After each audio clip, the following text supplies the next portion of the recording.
Rick, may sasabihin ka daw sa akin.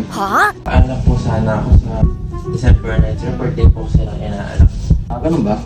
Pero ano, sir, actually, na-adjust naman po yun. Pwede naman pong susunod lang siya pinanganak, sir. Ganun. So, papasok ka na. Opo, sir, kasi gusto ko nga po dito matulog na, sir. Dire-diretso work lang, sir. Yan ang gusto ko sa'yo. Very good. Sir, papaalam po sana ako, sir. By next week po, nag-aaya po kasi mga barkada po magbabagyo po. Ganun ba? Ay, sir! Oh, Napag-isip-isip ko po, hindi na po ako sasama. Mas mahal ko po yung trabaho ko. Actually po, napilit nga lang po ako. Ayoko po talaga sumama. Pero kaya na po nila, malalaki na po sila.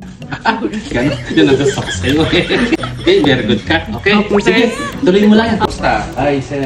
Hingi po sana akong leave sa Monday po. Papacheck up po sana yung mata ko. Ay, ganun ba?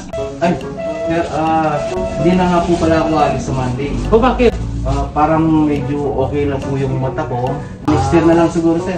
Next year ka na lang papacheck up. Yes, sir. Ay, grabe ka naman. Talagang alam mo, napakasaludo ko sa'yo kasi napakasipag mo talaga eh. Sir. Okay, okay ka na? Yes, sir. Okay na po Okay. yan. Sige, very good Yes, Keep sir. up the good work. Okay.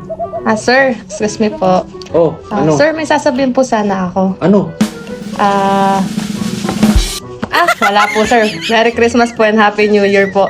Okay. Merry Christmas din at Happy New Year.